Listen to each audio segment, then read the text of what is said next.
Hello friends, this is Krishna, your physics educator. Welcome to you all in the second lecture of vectors. आज के lecture शुरू करने से पहले आपको मैं पिछले लेक्चर का थोड़ा रिकैप दे देना चाहता हूँ कि हमने पिछले लेक्चर में कुछ टॉपिक पढ़े थे जिनमें addition of vector,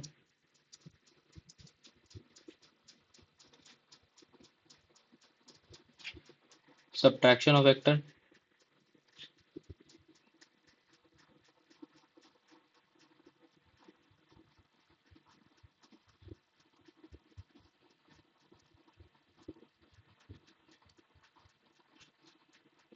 subtraction of vector, composition of vector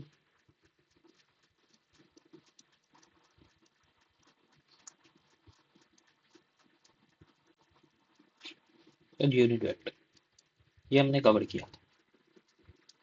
अब इसमें भी हमने क्या कवर किया था?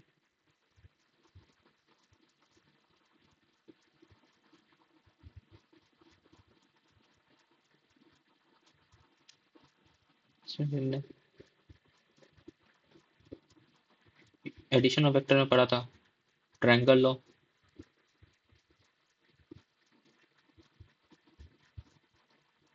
और parallelogram law. Subtraction of vector में भी हमने पढ़ा था, सेम चीज है, triangle law, parallelogram law. Composition of vector और यूनिट वेक्टर। अब कंपोजिशन ऑफ वेक्टर में हमने क्या पढ़ा था? किसी भी वेक्टर का कंपोनेंट कैसे करते हैं। लेट्स से कि एक वेक्टर दिया हुआ है हमारा, अज्यूम कर लेते हैं कि हमारा जो वेक्टर है वो ए है और उसका मैग्नीट्यूड जो है वो 10 है। मतलब ए वेक्टर का मैग्नीट्यूड हमारा 10 दिया हुआ है और ये एंगल 30 डिग्री बना रहा है पॉजिटिव एक्स एक्सिस के साथ। तो हम इसे कैसे सॉल्व करेंगे?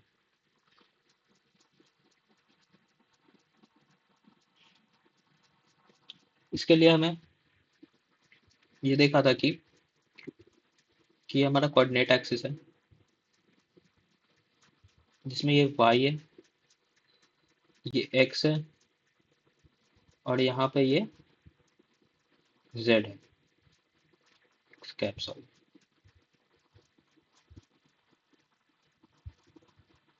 ठीक है, उसी तरीके से यहाँ पे माइनस वाई कैप होगा, माइनस एक्स कैप होगा और इसे इस साइड एक्सटेंड करेंगे मतलब इनटू द पेज, तो ये होगा माइनस जेड कैप। ठीक है, अब एक्स वाई एक्सिस को हम कैसे डिनोट करते थे? जे एक्स के। तो सिमिलरली माइनस वाई को कैसे डिनोट करेंगे? माइनस जे कैप। एक्स एक्सिस कैसे करते थे? तो आई कैप। और तो माइनस आई को कैसे करेंगे? माइनस आई कैप। और जेड एक्सिस को कैसे करते थे? के कैप। तो सिमिलरली माइनस जेड को करेंगे माइनस के कैप।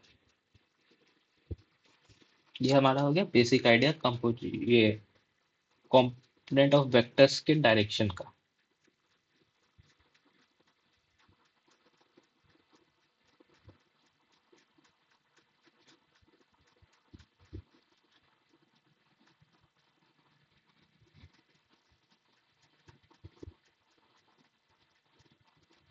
अब जो मैं सवाल पीछे दिया था उसकी बात करते हैं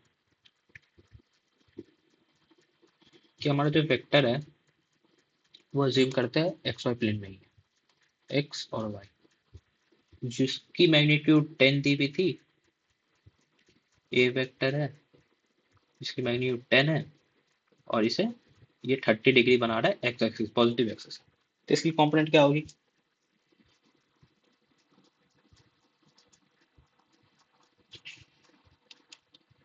इस लाइन के अलोंग क्या हो जाएगी?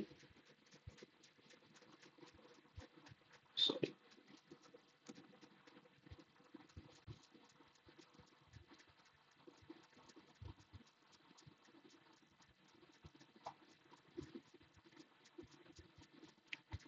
इस लाइन के अलोंग क्या हो जाएगी? ए कॉस थीटा। अब हम ए कॉस थीटा एक्स डायरेक्शन में क्यों बोल रहे हैं? क्योंकि ये जो थीटा है वो एक्स एक्सिस के साथ बना रहा है, तो इसकी क्या वैल्यू हो जाएगी?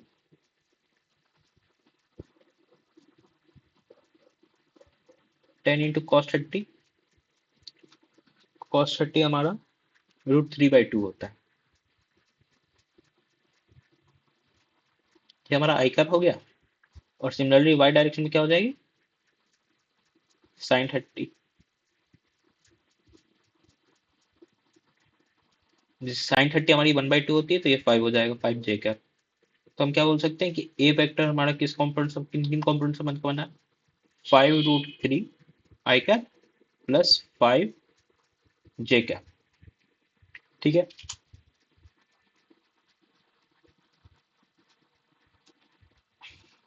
आगे बढ़ते हैं। अब हम आज क्या टॉपिक, ये तो हमारा पिछले क्लास का रिकैप हो गया। तो अब हम आज क्या पढ़ने वाले उसके बारे में बात करते हैं। आज हम पढ़ेंगे डॉट प्रोडक्ट,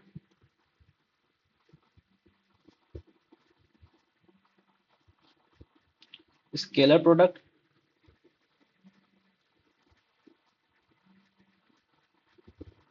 और लामीज थ्योरम।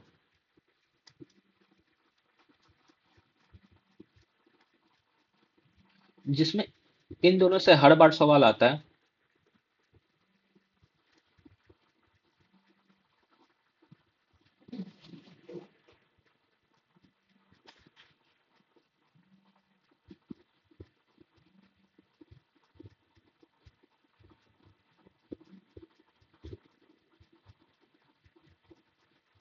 तो ये काफी इंपॉर्टेंट चीज होगी, इंपॉर्टेंट टॉपिक है ये। ठीक है। जैसे मैंने बताया था, डॉट प्रोडक्ट या फिर इसे स्केलर प्रोडक्ट भी कहते हैं, क्रॉस प्रोडक्ट जिसे वेक्टर प्रोडक्ट भी कहते हैं, और लामीज थ्योरम। लामीज थ्योरम आपकी उतनी इंपॉर्टेंट तो नहीं है, लेकिन ये ट्रिक क्वेश्चन सॉल्व करने में काफी काम आती है।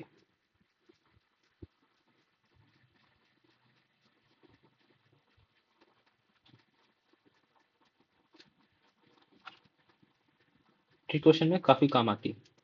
एडिशनली मैं अलग से आपको एक पोजीशन वेक्टर का ब्रीफ आइडिया भी दूंगा, और कुछ इसकी प्रॉपर्टीज है वो भी बताऊंगा।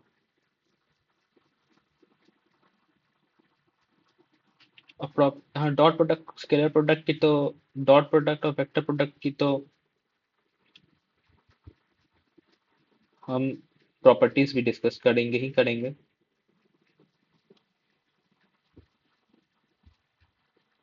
आगे बढ़ते हैं। अब शुरू होता है dot product. Dot product basically ये बोलता है कि हमारे पास दो वेक्टर है ए और बी, तो उनका डॉट प्रोडक्ट क्या होगा। डॉट प्रोडक्ट का फॉर्मूला फिर ए डॉट बी जो होगा हमारा A magnitude into B magnitude into cos theta होगा।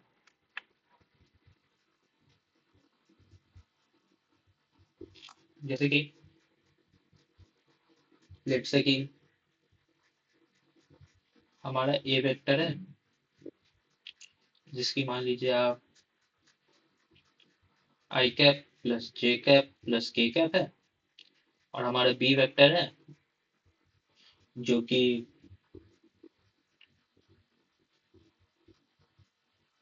जैसे कि 2 आई कैप 3 जे कैप और 4 के कैप है, और इन दोनों के बीच का एंगल, एंगल बिटवीन कोई थीटा है। तो डॉट प्रोडक्ट हमारा क्या होगा, A vector dot B vector, ये रिप्रेजेंटेशन होता है डॉट प्रोडक्ट का, जो हमारा होगा equal to magnitude of A into magnitude of B into cos theta. Cos theta क्या होगा, थीटा जो होगा वो angle between A and B vector. तो मैग्नीट्यूड ऑफ ए क्या होगा, अंडर रूट ऑफ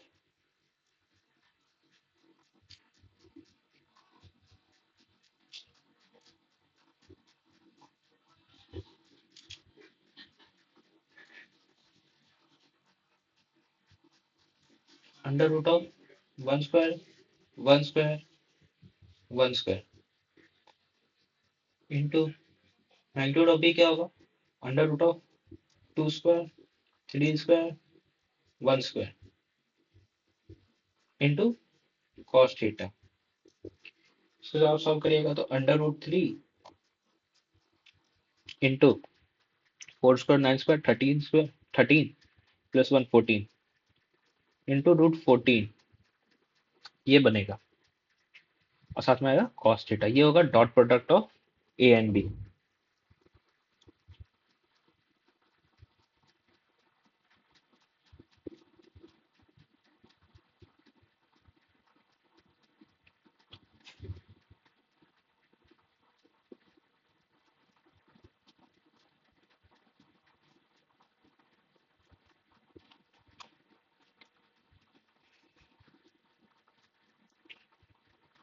जैसे कि अब एक क्वेश्चन आया है, find the formula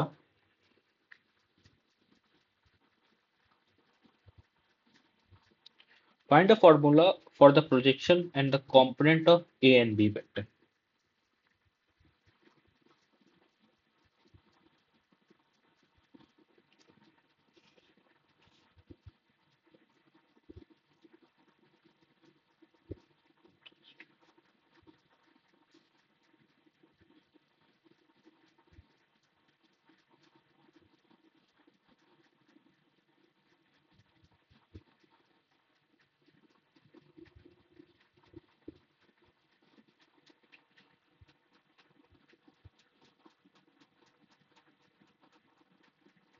just a minute, इससे पहले प्रॉपर्टीज हम डिस्कस कर लेते हैं उसके बाद।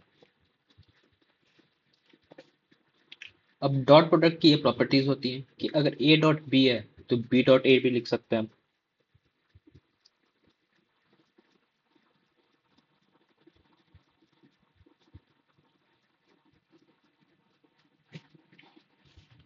जिसे कम्यूटेटिव लॉ भी बोलते हैं।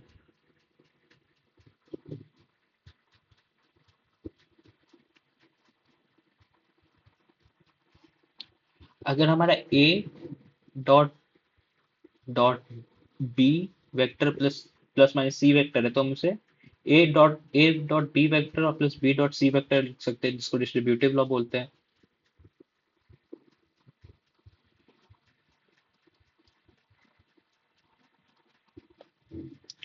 अगर हमारा एंगल थीटा है 0 डिग्री है तो ए डॉट बी जो होता है वो magnitude of A dot B होता है।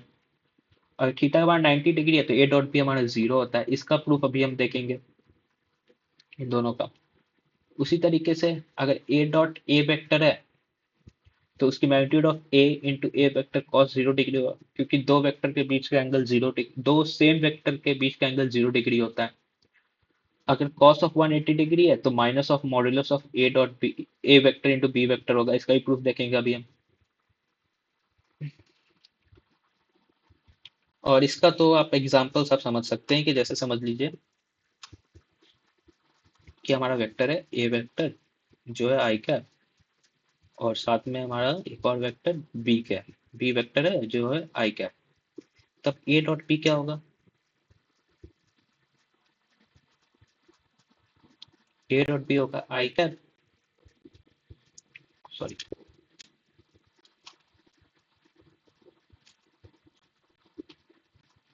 Modulus of A vector into modulus of b vector into angle between cos of angle between two vectors।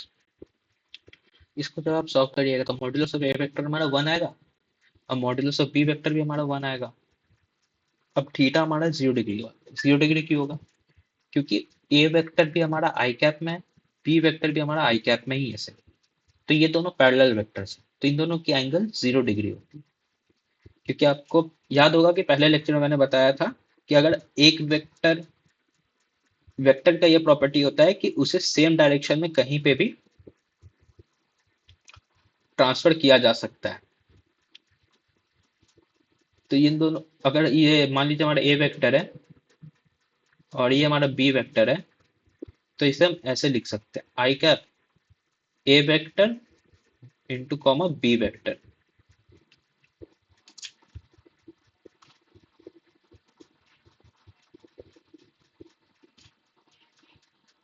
इसे हम ऐसे लिख सकते हैं कि हमारा ये आई कैप है, क्योंकि ए वेक्टर को भी रिप्रेजेंट कर रहा है, बी वेक्टर को भी रिप्रेजेंट कर रहा है। तो इन दोनों का बीच का एंगल हो गया कॉस ऑफ 0 डिग्री। तो ये हो गया 1। ठीक है, क्योंकि कॉस 0 1 होता है।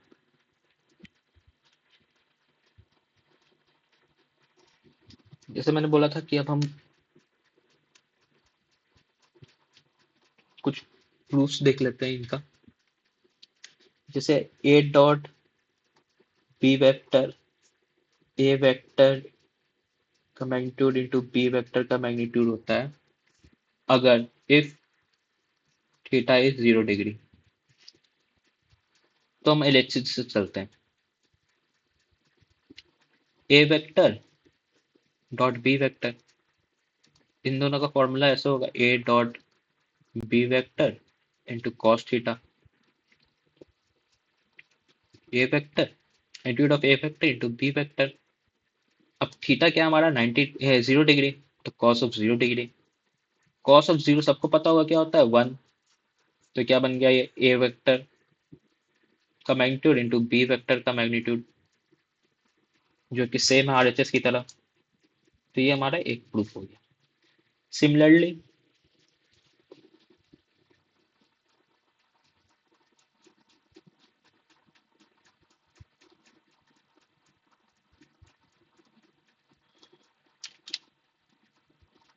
Similarly A vector dot B vector वो होगा A vector into B vector minus of A vector into B vector if theta is equal to 180 degree.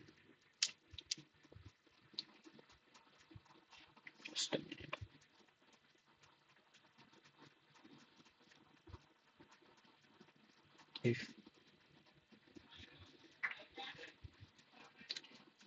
LHS से फिर से चलते हैं अपन।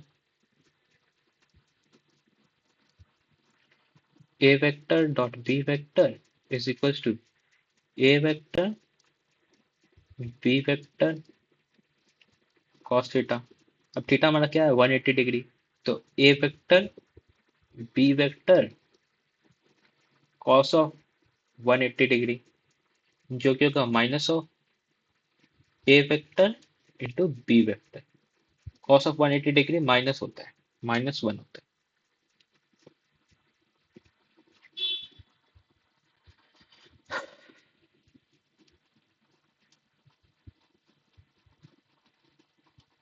सिमिलरली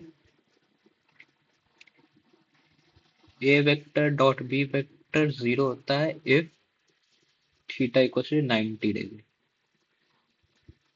अब आप इस पे जितना वेरी वेरी इंपॉर्टेंट लिख लीजिए, ये आपके मैथमेटिक्स पॉइंट ऑफ व्यू से और फिजिक्स पॉइंट ऑफ व्यू से दोनों के लिए इंपॉर्टेंट है। क्योंकि काफी सारे क्वेश्चन में वो आपको ये नहीं बोलेगा कि ए वेक्टर जो है वो बी वेक्टर के परपेंडिकुलर है।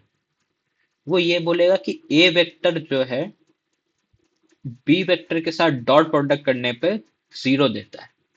इससे आपको खुद समझना पड़ेगा कि ए वेक्टर और बी वेक्टर परपेंडिकुलर वेक्टर है।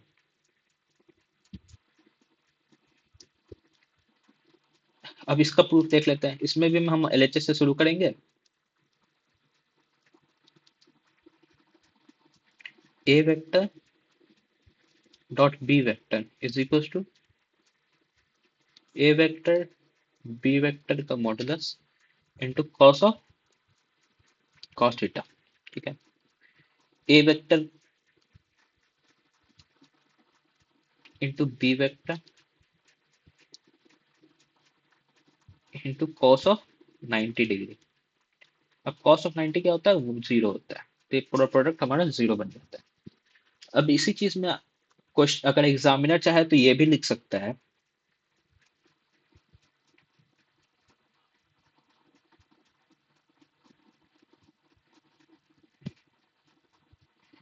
एग्जामिनर आपसे क्या कैसे पूछेगा there are two vectors a and b, both of them are independent of each other. अब इसका क्या मतलब हुआ कि हमारा ए वेक्टर का कोई भी कंपोनेंट बी वेक्टर के कोई भी कंपोनेंट के साथ कोइंसाइड नहीं कर रहा है। ये कब पॉसिबल है?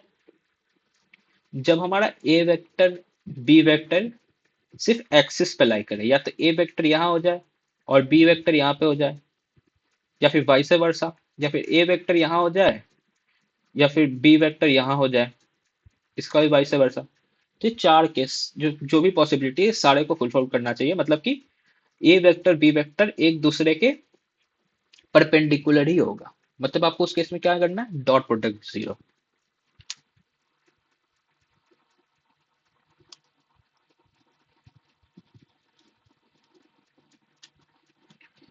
अब क्वेश्चन देखते हैं।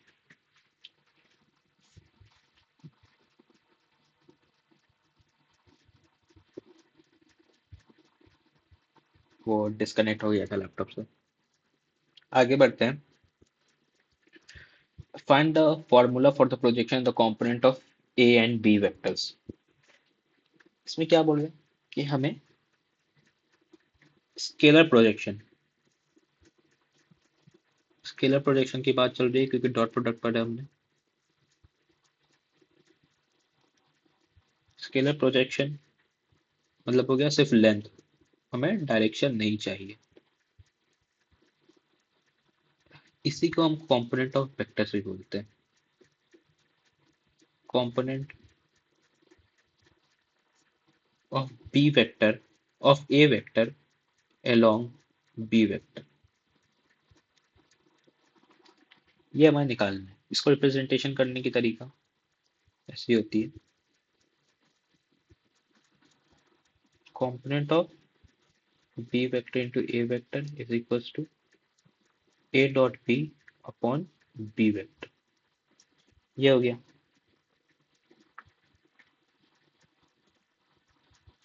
ये हो गया कंपोनेंट।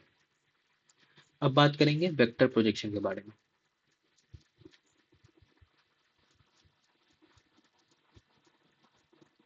वेक्टर प्रोजेक्शन जो होता है,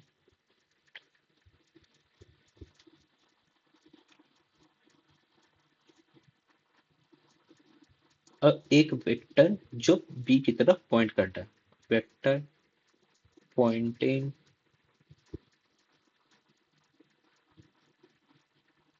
बी वेक्टर। कि लेट से कि हमारा ए वेक्टर ये है और बी वेक्टर ये है, ए का ऐसा कंपोनेंट बनाना है जो बी के अलॉन्ग है।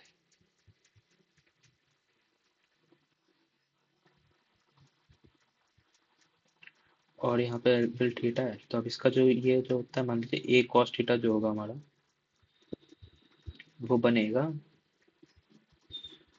कंपोनेंट, मतलब component of B vector along, component of A vector along B vector.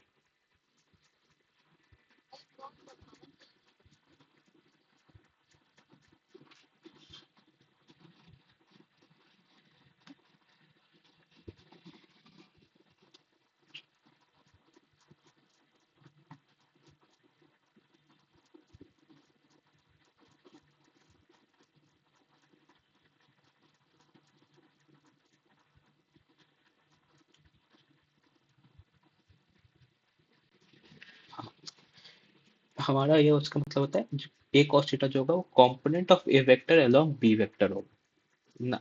और ये जो वेक्टर प्रोजेक्शन ये बोल रहा है कि हमारा कंपोनेंट में क्या होता है, सिर्फ लेंथ आती है, लेकिन वेक्टर प्रोजेक्शन में डायरेक्शन भी आती है। मतलब कि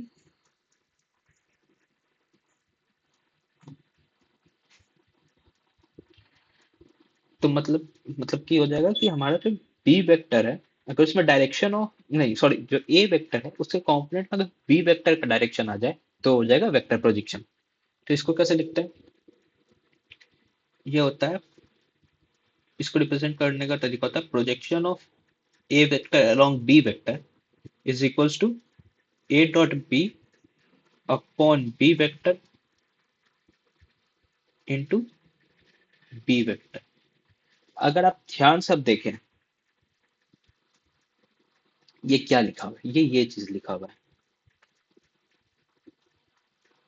अगर इसको थोड़ा सा मैं रीअरेंज कर दूं तो ये बनेगी A vector into B vector, sorry,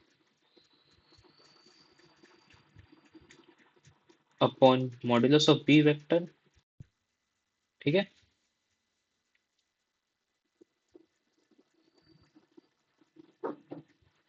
और यहाँ पे लिखेंगे B vector upon B vector. इसको मैं थोड़ा रीअरेंज कर लेता हूँ।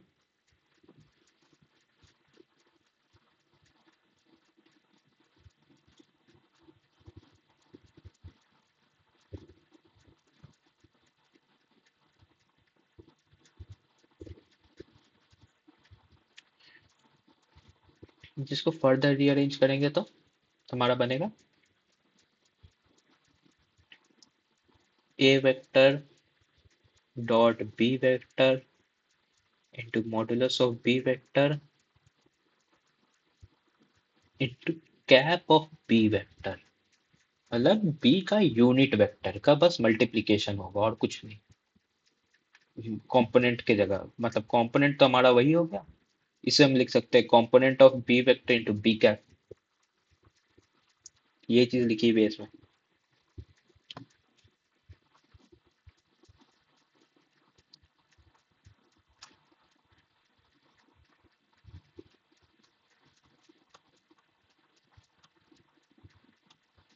इसी तरीके से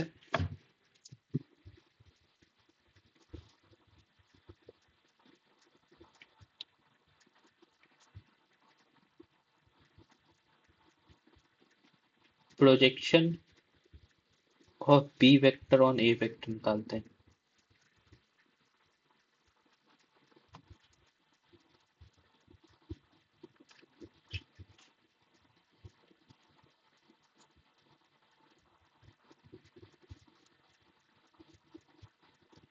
component of A vector into B vector, मतलब component of A vector along B, नहीं कंपोनेंट ऑफ, हाँ, ये होगा, क्या होगा, component of B vector along A vector. इसका क्या फॉर्मूला होगा, A dot B upon modulus of A.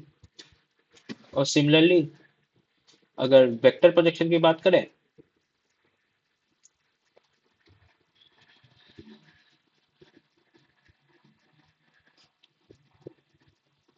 Projection of A vector into B vector जो होगा A dot B upon modulus of A square,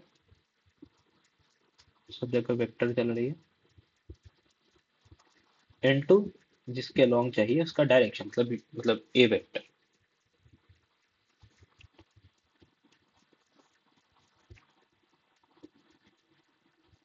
ठीक है, आगे बढ़ते हैं। अब ये एक सवाल है, ठीक है, इसमें हमें दिखाना है ए डॉट बी वेक्टर जो है,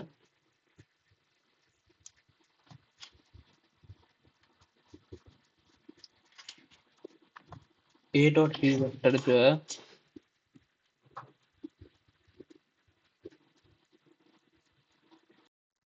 आगे बढ़ते हैं इस सवाल में, कि हमें ए वेक्टर दिया हुआ है, अब बी वेक्टर दिया हुआ है। हमें तो क्या करना है कि ए डॉट बी वेक्टर जो होता है जो इसके बराबर होता है। ठीक है,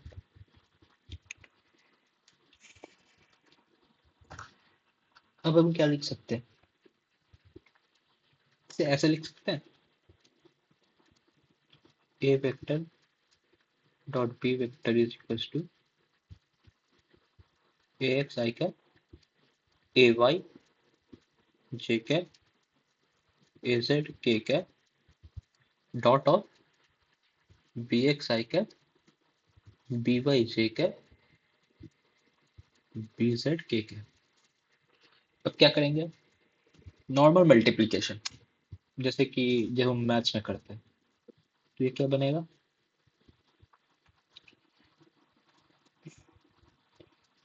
A X B x I cap into I cap plus ax by I cap into j cap plus ax bz I cap dot k cap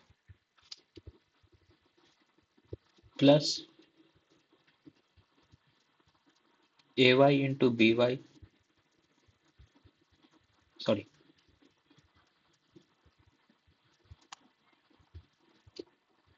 ax into bx j cap into I cap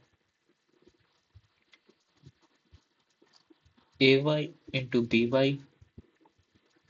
j cap into j cap ay into bz j cap into z cap मतलब k cap plus az into bx k cap into I cap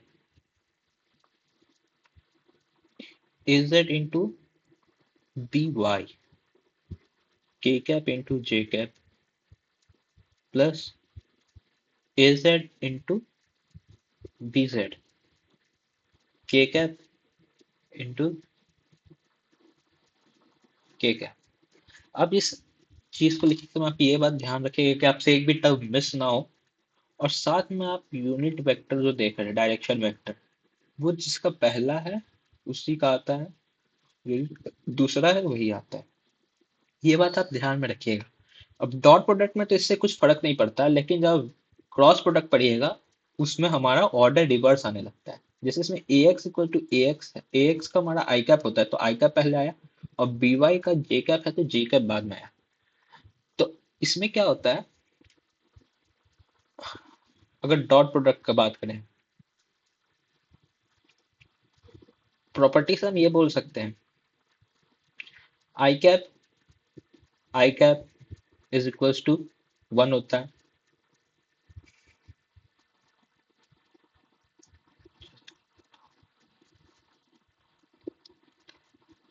I cap dot I cap जो होता है one होता है, I cap dot J cap zero होता है, I cap dot K cap भी zero होता है।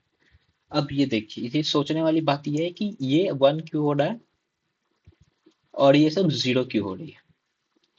तो हमने प्रूफ देखा था, let me show you again.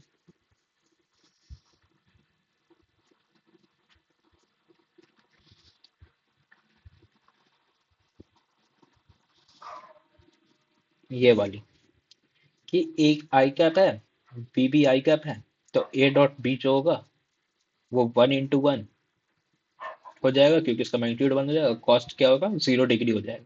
अब कॉस्ट 0 डिग्री क्यों हो रहा था यहाँ पे,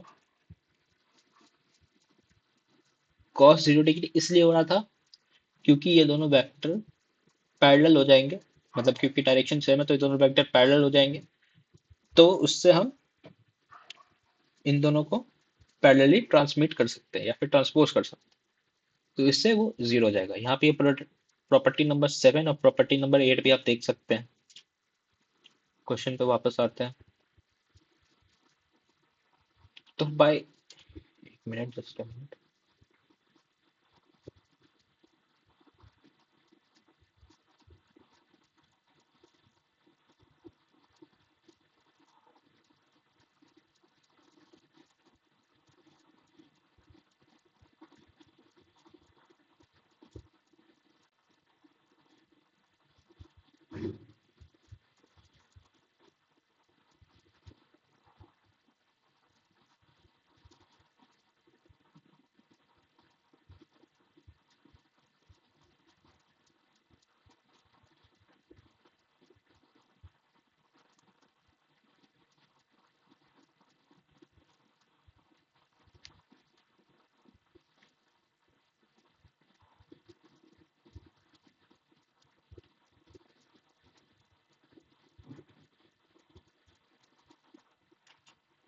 ठीक है,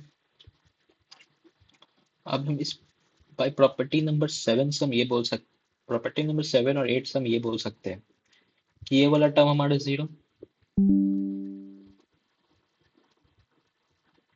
ये वाला टर्म हमारा जीरो, ये वाला टर्म हमारा जीरो, ये वाला टर्म हमारा वन, ये वाला टर्म हमारा वन, ये वाला टर्म हमारा, सॉरी ये वाला टर्म हमारा जीरो, ये वाला टर्म हमारा जीरो, और ये वाला टर्म हमारा वन।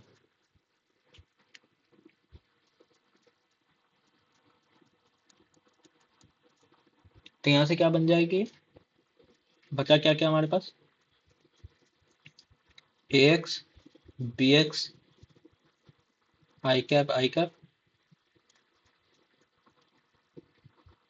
ए Y B Y J, sorry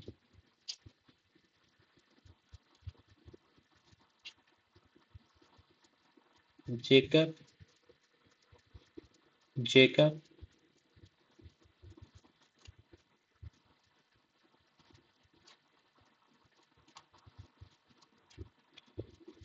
ए जेड बी जेड के cap,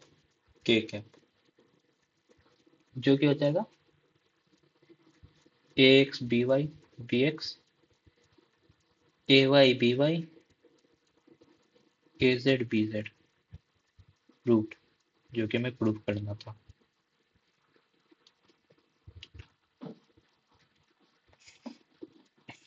Derive a formula for angle between two vectors A and B using dot product। ये एक बहुत ही सिंपल सा सवाल है, ठीक है। अब डॉट प्रोडक्ट क्या बोलता है, लेट्स से कि ए डॉट बी वेक्टर है, तो बन जाएगा A vector into B vector into cos theta, ठीक है। हमें एंगल निकालना है, मतलब हमें थीटा चाहिए, ठीक है। तो हम कॉस थीटा को ऐसे लिख सकते हैं, cos theta is equals to modulus of A vector modulus of B vector by A vector dot B vector, ठीक है। अब थीटा को इधर रखो, कॉस को उधर भेज दो, तो बन गया cos inverse A vector B vector into A vector dot B vector, ठीक है। ये हमारा फॉर्मूला डिराइव हो गया।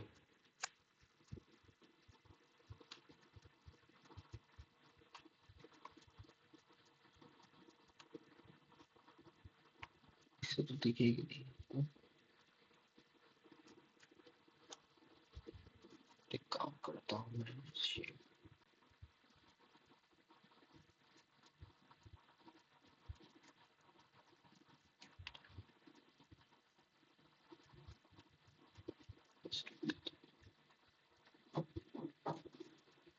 थीटा जो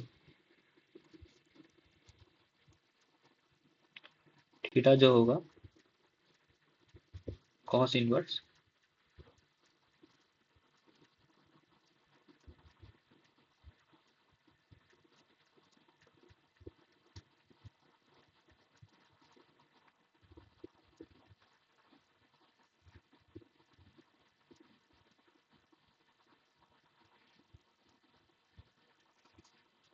बी वेक्टर,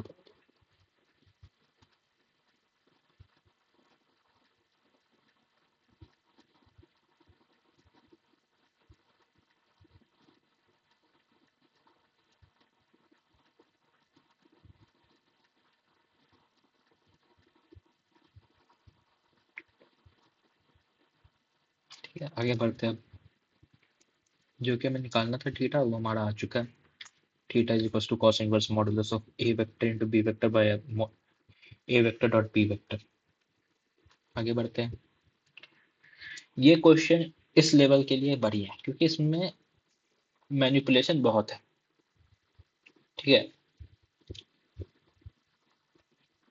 इस क्वेश्चन को करने के सर्टेन स्टेप्स होते हैं, वो स्टेप्स आपको एग्जाम में याद रखने होंगे। ये आपके, अगर वेक्टर पे कोई सवाल आया, जो मैं बोलता हूँ कि अगर वेक्टर से कोई सवाल आ सकता है, तो ये उनमें से ये सवाल है जो आपके एग्जाम में, आईआईटी एग्जाम में आ सकता है, क्योंकि इसमें मैनिपुलेशन बहुत है। आगे बढ़ते हैं, अभी सवाल को सॉल्व करते हैं, ध्यान से देखिएगा। हमें गिवन है A vector, B vector, C vector. हमें ये पता है कि ए वेक्टर जो है वो है B vector plus C vector, मतलब हम ये बोल सकते हैं कि ए वेक्टर जो है वो रिजल्टेंट वेक्टर है। ठीक है, किसका किसका रिजल्टेंट है, बी और सी वेक्टर। ठीक है, अब हमें क्या बताना है, angle between A and C vector, मतलब हमें ये थीटा पूछ रहा है हमसे। हमें मैग्नीट्यूड दे दिया है उसने तीनों वेक्टर्स का। ठीक है, बस इतना ही इस क्वेश्चन में दिया हुआ है। अब आप ये सोचिए कि आपको सिर्फ मैग्नीट्यूड दिया, कंपोनेंट तो उसने दिया नहीं है। तो आपके पास दो मेथड होते हैं एंगल फाइंड करने के। एक तो कंपोनेंट और दूसरा होता है डॉट। कंपोनेंट्स आप कैसे निकालते थे, tan थीटा से। कि अगर हमें कंपोनेंट पता होता ए का, तो हम ए का एक परपेंडिकुलर वेक्टर निकाल लेते हैं और ए का एक पैरेलल वेक्टर निकाल लेते हैं।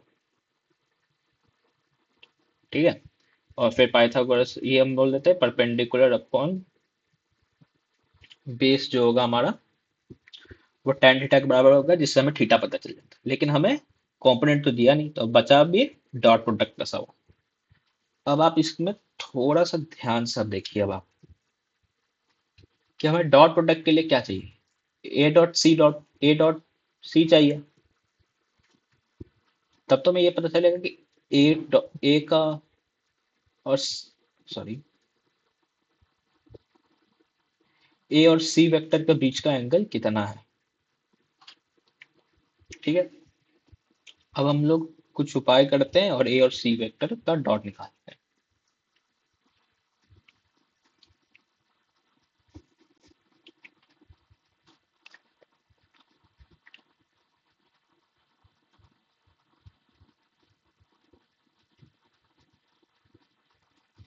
यहाँ से सवाल सॉल्व करते हैं। हमारा ए वेक्टर दिया हुआ है,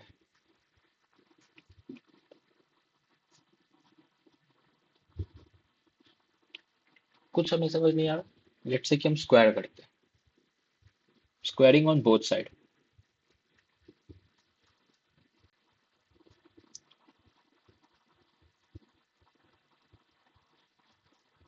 both side will give us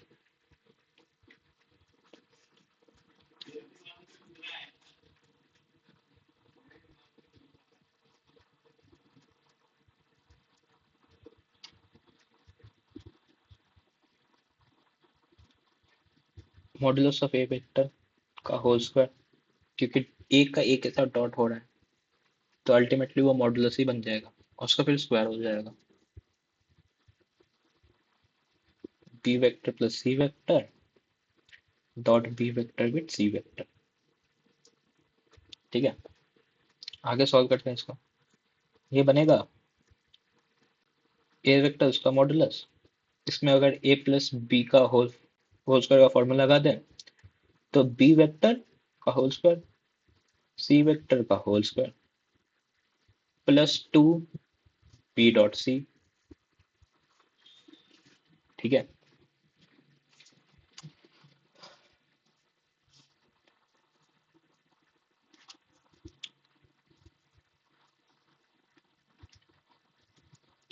हमें क्या पता चला कि ए वेक्टर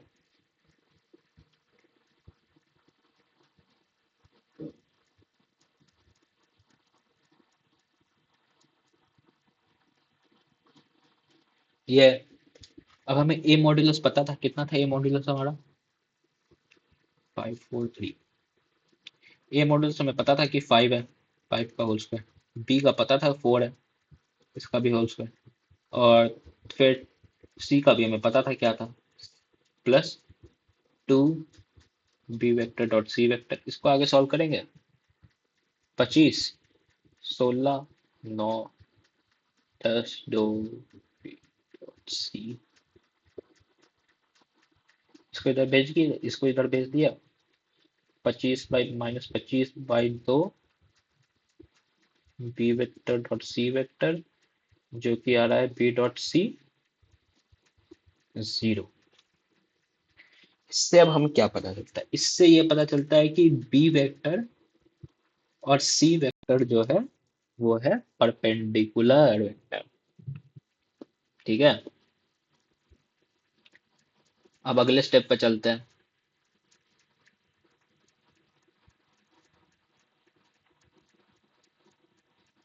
ये लीजिए पार्ट वन हो गया आपका इस क्वेश्चन का, मतलब पार्ट स्टेप वन हो गया समझ लीजिए आप। स्टेप वन पार्ट वन, ठीक है। स्टेप वन,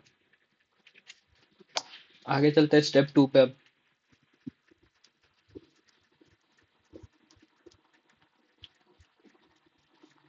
स्टेप टू में हम क्या करते हैं, ए डॉट सी निकालने का। तो ए डॉट सी चाहिए था, तो हम क्या करते हैं, ए वेक्टर है इसको दोनों साइड डॉट कर देते हैं, B vector plus C vector dot C vector. अब प्रॉपर्टी से हम ये बोल सकते हैं कि A vector dot C vector is equals to B dot C plus C vector dot C vector. ठीक है, जो कि ये अल्टीमेटली बन जाएगा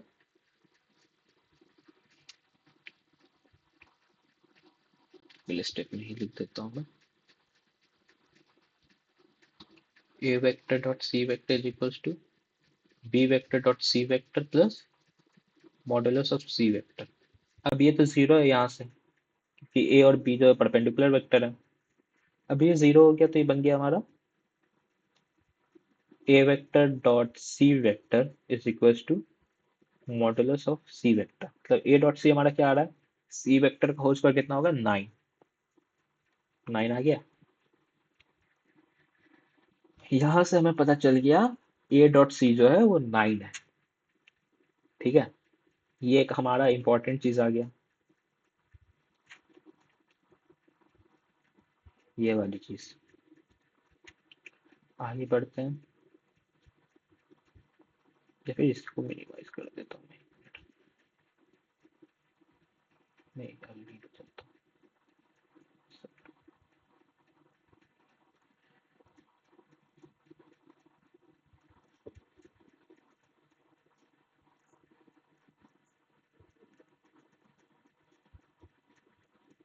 जस्ट अ मिनट।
इस क्वेश्चन में था,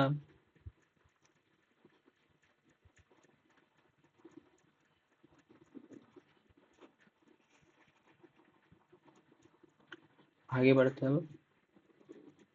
हमें ये पता चल गया था कि ए डॉट सी वेक्टर जो है वो 9 के बराबर है। ठीक है, तो अब क्या करते हैं, cos theta is equals to angle निकालना है, A modulus C modulus upon A modulus A vector into C vector. ठीक है, अब ये क्या हो जाएगा हमारा, डॉट सी हो जाएगा हमारा, ए वेक्टर में कि ए वेक्टर का मॉडुलस हमें पता था कितना है, 5। सी वेक्टर का पता था 3, और ए डॉट बी वेक्टर 9 है, ये भी हमें पता था।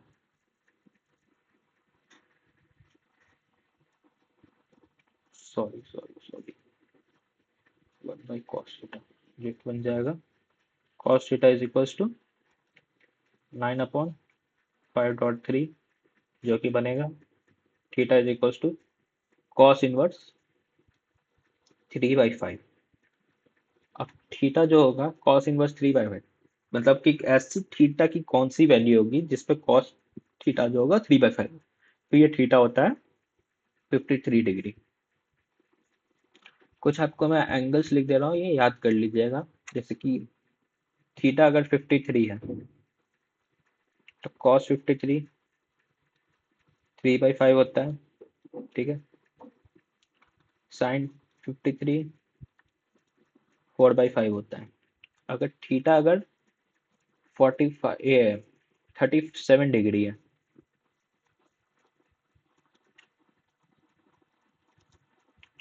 तो कॉस 37 4/5 और साइन 37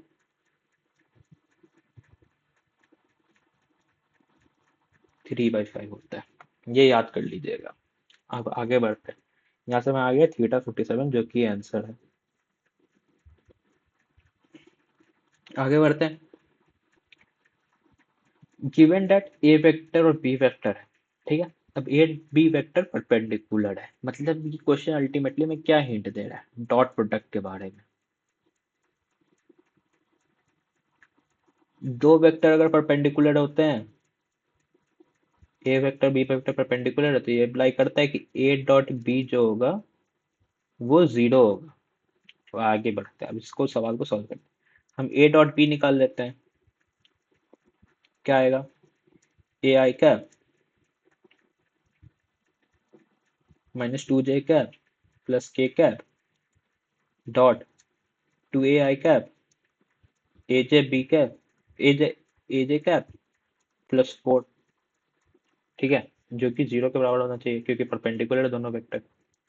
अब ये इसके साथ आ जाएगा क्योंकि हम उस क्वेश्चन, ये पीछे एक क्वेश्चन था उसमें देखे थे। तो ये बन जाएगा 2a² -2a +4 = 0।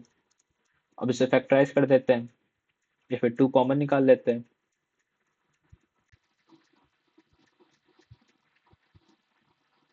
a² -a² +2 = 0।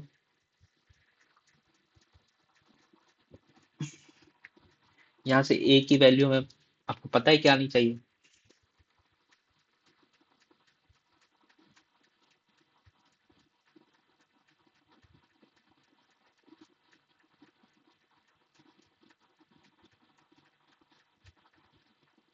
यहाँ से आप क्वाड्रेटिक सॉल्व करेंगे और a की वैल्यू, a की रूट निकालेंगे। a की रूट रूट जो आएगी वही आपकी a की वैल्यू होगी। मैं सॉल्व नहीं कर रहा, आप कर लीजिएगा खुद से, कमेंट में आंसर जरूर लिखिएगा। अब बात करते हैं क्रॉस प्रोडक्ट के बारे में। क्रॉस प्रोडक्ट या फिर वेक्टर प्रोडक्ट।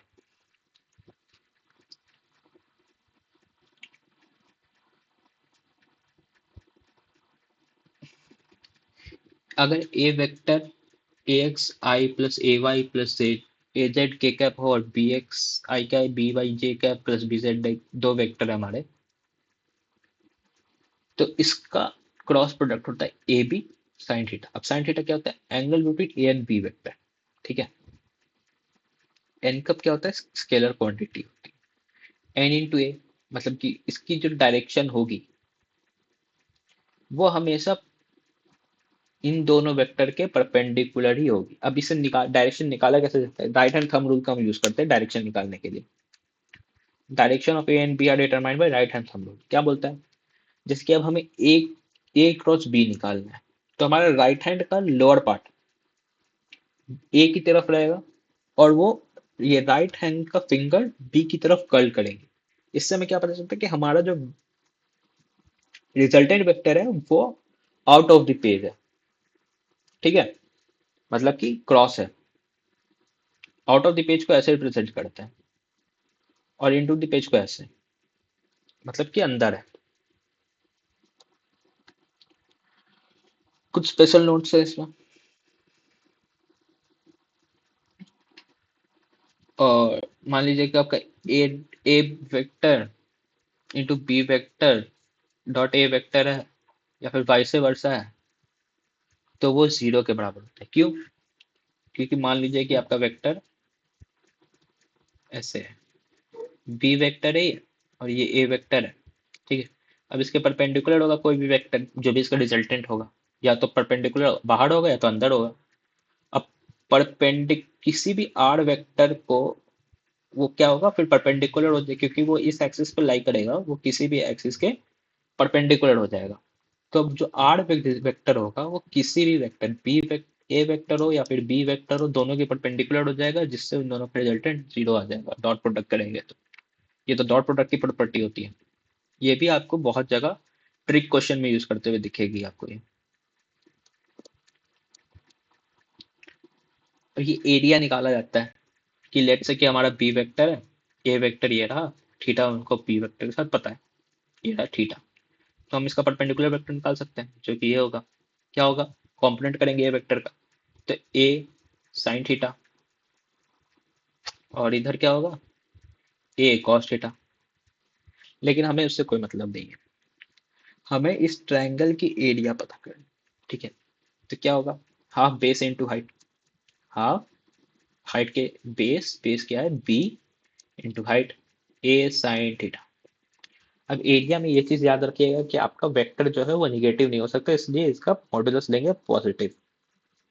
मैग्नीट्यूड की बात नहीं करी, यहाँ पे मॉडुलस की बात चल रही है। ये हमेशा पॉजिटिव होना चाहिए, पॉजिटिव क्वांटिटी होनी चाहिए।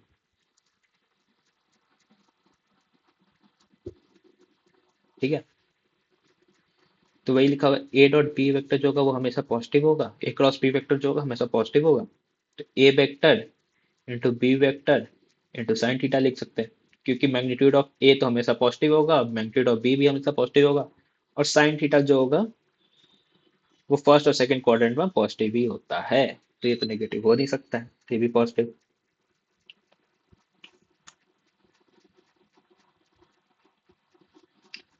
ये एरिया ऑफ ईच ट्रायंगल जो होगा वो ये बनेगा जो मैं आपको बता रहा था उतने देर से। एक क्वेश्चन और है, ये प्रॉपर्टीज है क्रॉस प्रोडक्ट की। हाँ, मैं ऑर्डर की इसलिए बात बोल रहा हूँ, यहाँ तक तो हो गया, अब आगे बढ़ते हैं।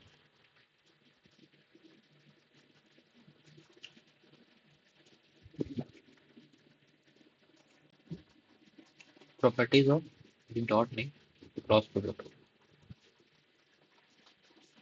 ए क्रॉस बी जो होता है माइनस बी क्रॉस ए होता है। हाँ, a cross b, a cross b plus c जो होता है, a cross b plus b cross c होता है। अगर थीटा हमारा जीरो और थीटा 180 है, तो B, a cross B zero हो जाता है।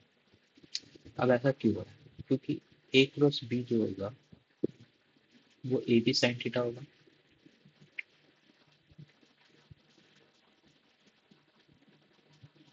साइन थीटा जीरो होता है अगर थीटा हमारा 180 या फिर 0 डिग्री हो तो। ठीक है, अगर थीटा अगर 90 है तो ए बी साइन थीटा क्या होगा, कि ए बी के बराबर होता है। क्यों, क्योंकि साइन थीटा साइन 90 डिग्री 1 होता है। ये आयट में आप, ये आयट में तो नहीं, लेकिन क्वेश्चन आपको ऐसा पूछ सकता है कि ए क्रॉस बी हमारा मैक्सिमम,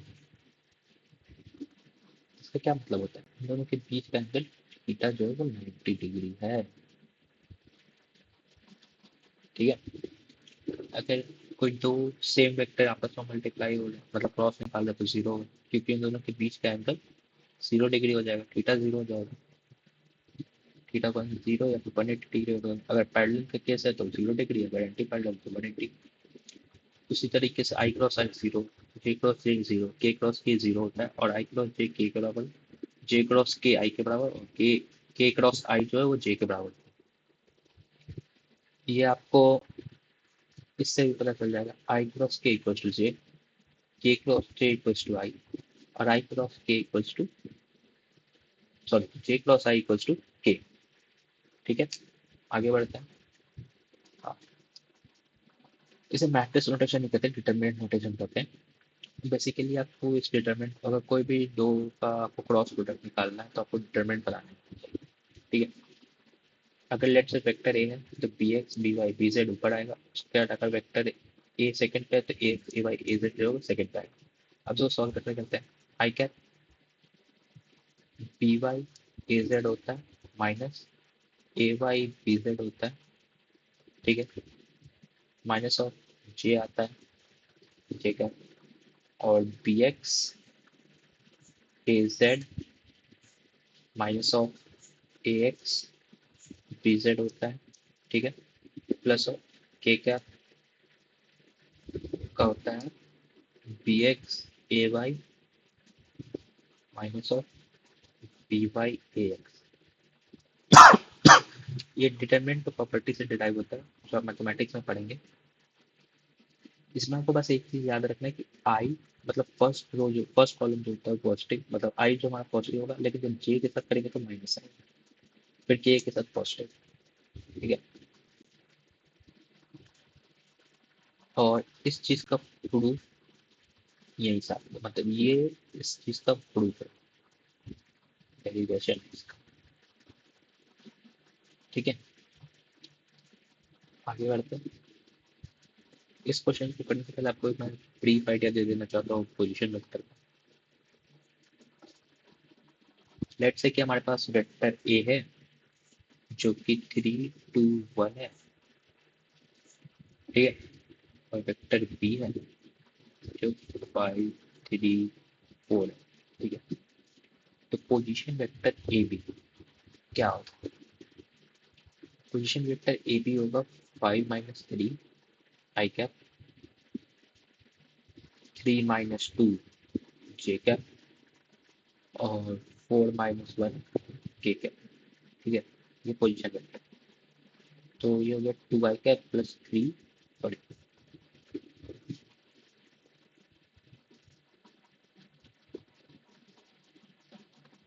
जे कैप प्लस 5 के कैप, ठीक है। ये क्या रिप्रेजेंट करता है? बेसिकली ए बी वेक्टर बताता है 2 आई कैप प्लस जे कैप प्लस के कैप 5 के कैप, ठीक है। ये ए बी वेक्टर मतलब ए से बी पे जाने वाला वेक्टर। अगर लेट्स से कि हमको बी से ए जाने वाला वेक्टर चाहिए होता तो क्या होता? जस्ट इसका अपोजिट साइन उल्टा होता है, 2 आई कैप माइनस जे कैप माइनस 5 के कैप, ठीक है। आगे बढ़ते हैं। ये आपका क्वेश्चन है cross product. If a position vector this and this is basically आपको मैग्नीट्यूड ऑफ एंगुलर मोमेंटम और डायरेक्शन ऑफ एंगुलर मोमेंटम के बारे में बात करते हैं। एंगुलर मोमेंटम का फॉर्मूला हमें पता ही होता है। आपको क्या लगता है इसको solve? L is equals to L vector is equals to M R cross V होता है M मतलब R vector into V vector into sine theta, ठीक है, और N क्या है। अब गौर करने वाली बात यह है कि हमारा आर बी मतलब आर वेक्टर एक्स में और वी वेक्टर आर वेक्टर भी एक्स वाई प्लेन में और वी वेक्टर भी एक्स वाई प्लेन में, ठीक है। तो वी वेक्टर प्लेन से यहाँ पे लेंगे ट्रांसपोज कर। अब राइट हैंड थंब रूल से हमें पता चल जाएगा कि आर क्रॉस बी जो होता है, आर क्रॉस बी जो होगा वो बाहर की तरफ होगा, आर क्रॉस बी मतलब ये बाहर की तरफ होगा, तो यहाँ पे एन वेक्टर जो होगा वो हमारे किससे रिप्लेस हो जाएगा? के वेक्टर से, ठीक है। तो M R vector B vector sine theta के है, ठीक है। इससे क्या पता चला कि जेड डायरेक्शन है हमारा, पॉजिटिव जेड डायरेक्शन है पॉजिटिव, और साथ में ये भी हमें पता चला कि एल का जो मैग्नीट्यूड है वो किसके बराबर? एम आर बी के बराबर ही है। आखिरी टॉपिक आज का लेक्चर का लामिस थ्योरम, ये लीस्ट यूज कॉन्सेप्ट है,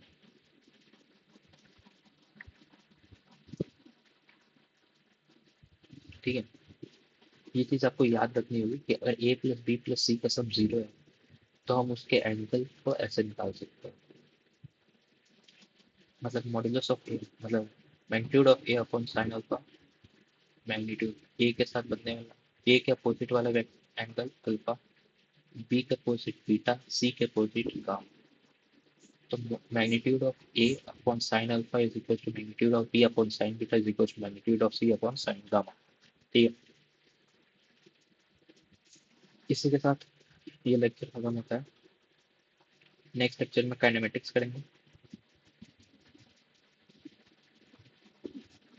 ठीक है, हम प्लान कर रहे हैं वेक्टर का एक क्वेश्चन सॉल्विंग सेशन रखने में।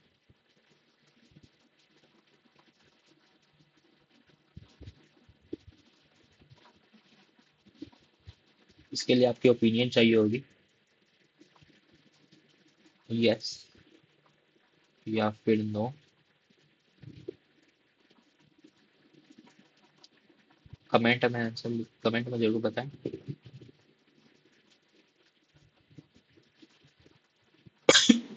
सॉरी। और बस आज के लिए इतना ही। Thank you all.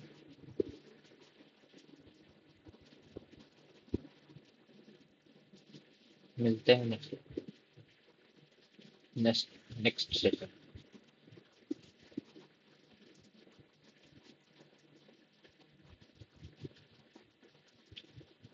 हाँ, एक चीज़ और, आपके नोट्स और होमवर्क आपको टेलीग्राम चैनल पे मिल जाएंगे हमारे। इसी के साथ गुड बाय।